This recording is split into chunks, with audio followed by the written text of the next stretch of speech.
the largest case of fraud in Japanese history, which resulted in the CEO of the company being assassinated on live television. In 1985, a certain company was under scrutiny for possible fraud. This company had been selling gold investment products to their clients, promising high annual dividends. But over time, these dividends would begin to be delayed, and customers would have trouble withdrawing cash from their investments. On July 18, 1985, a large group of media reporters gathered around the CEO's apartment, hearing rumors of his imminent arrest. But before the police arrive, a pair of sketchy men appear on scene, smash through the window, and literally assassinate the CEO on the spot, in front of all the cameras. This case is known for both the economic scale of the fraud that was committed, but also the brutal ending to the high-profile CEO. This is the story of the Toyota Corporation fraud. Kazuo Nagano, the future CEO of Toyota Corporation, was born in 1952. He had a difficult childhood. His parents divorced at a young age, and his mother evaporated when Nagano was in his early teens, forcing him to go live with his uncle. After graduating junior high, he would begin working at a factory for automobile parts at the age of 15.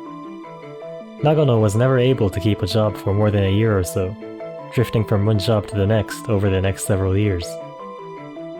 In his early 20s, he landed a job as a salesman at a securities brokerage, and sold financial products for commodities like gold, oil, and other produce.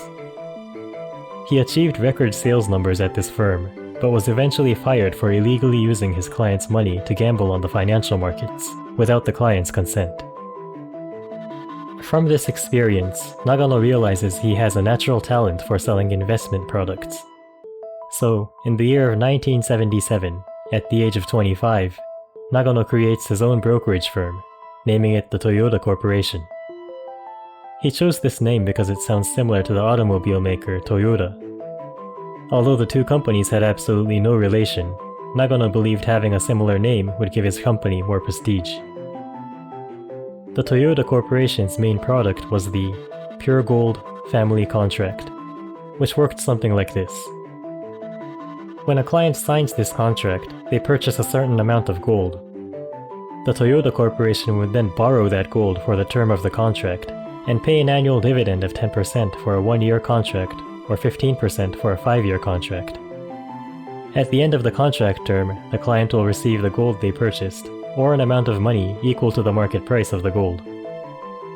The client would never actually see the gold they bought until the contract expired.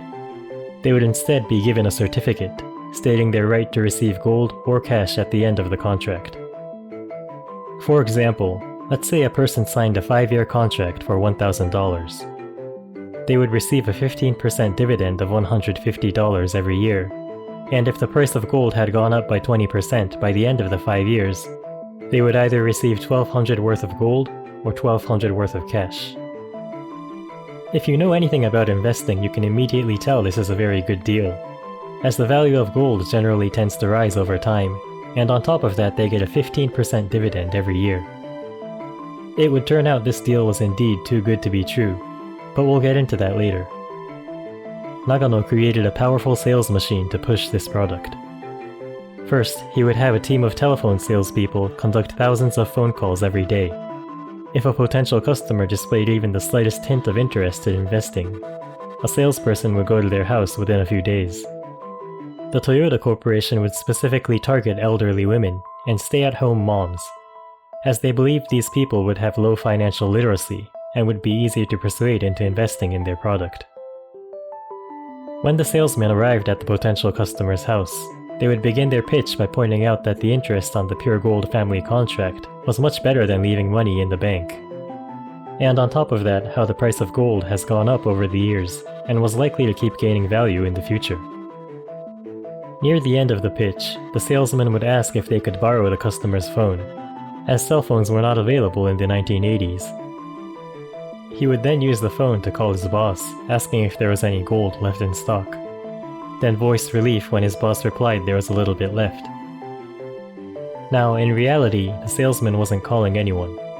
It was a monologue to give the impression of exclusivity, and pressure the customer that if she did not sign the contract then and there may not be any gold left to invest in. If the customer was still hesitant in investing after all of this, the salesman would then get on his hands and knees and literally beg the customer to sign the contract. They would sometimes stay in this position for hours on end. More often than not, the customer would eventually give in out of sympathy or just wanting to get it over with. This tactic was particularly effective against elderly women, as they would feel sorry for the salesman with a similar age to their son, begging on his hands and knees. Nagano would motivate his sales force by offering generous bonuses for those who secured deals. Some of his salesmen were earning the equivalent of multiple six figures in US dollars, in a day and age where the average annual income for Japanese men was somewhere around 20,000 US dollars. Thanks to this aggressive sales method and a strong gold market, Toyota Corporation's sales would explode over the next several years. In 1981, within a few years of starting his business, they would record monthly sales of 1 billion yen, roughly 15 million US dollars in today's money. Half a year from that, they would double their sales to 2 billion yen per month. Another half year after that, they would again double their sales to 4 billion yen per month. At their peak in 1985, they were pushing 10 billion yen, roughly 150 million US dollars worth of these contracts every single month. By 1985, Toyota Corporation was a household name, regularly airing television commercials during prime time.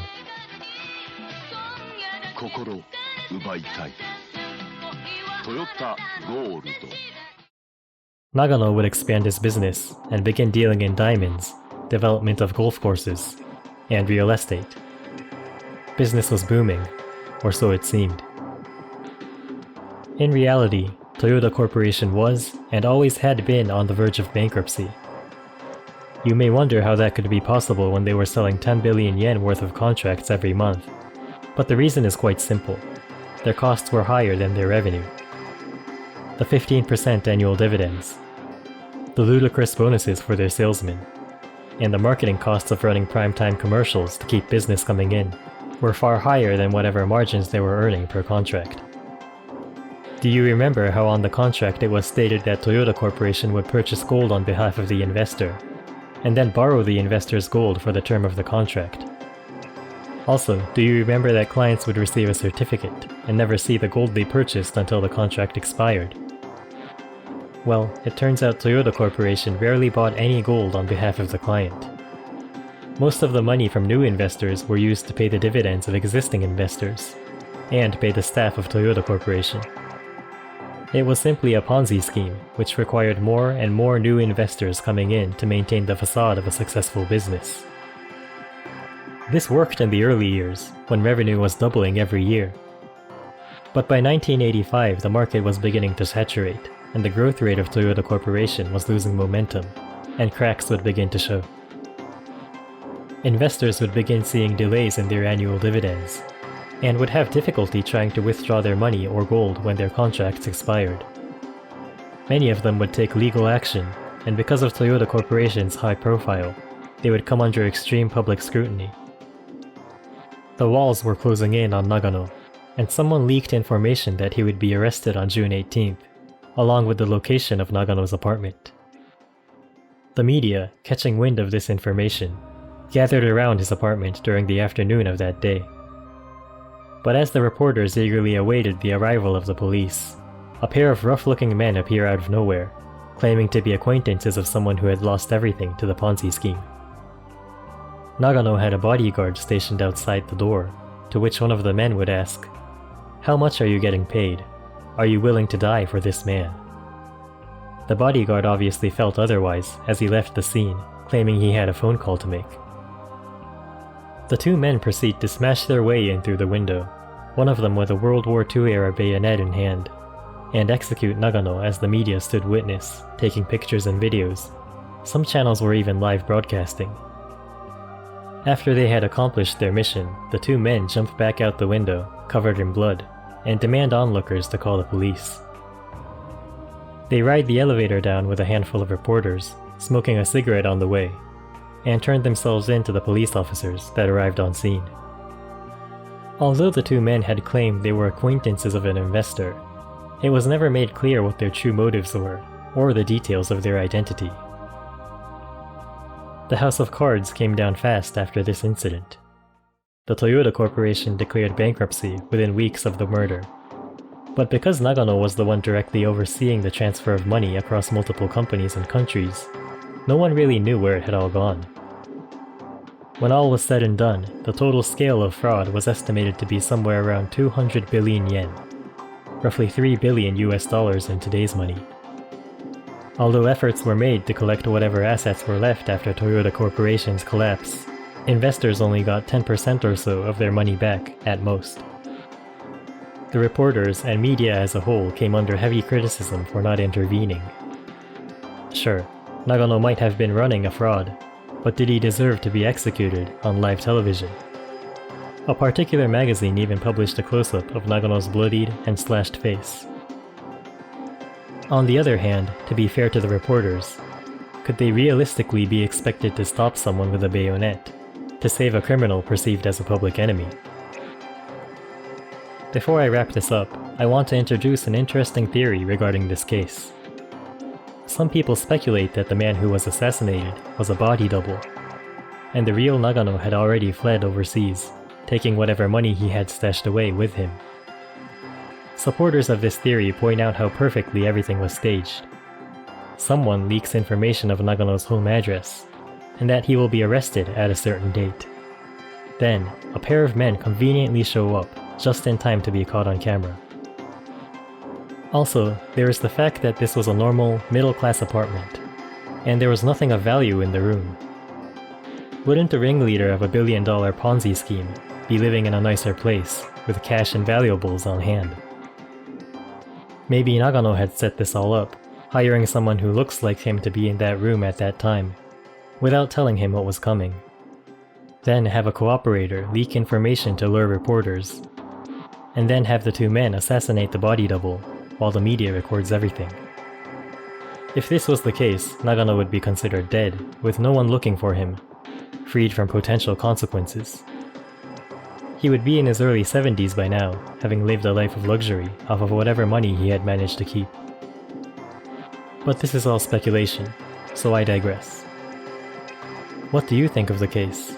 Was it the real Nagano who was killed? If so, did he deserve the fate that awaited him? Let me know in the comments below. As always, thank you for watching until the end. Please like, subscribe, and turn on notifications so you don't miss the next episode. I'll see you next time.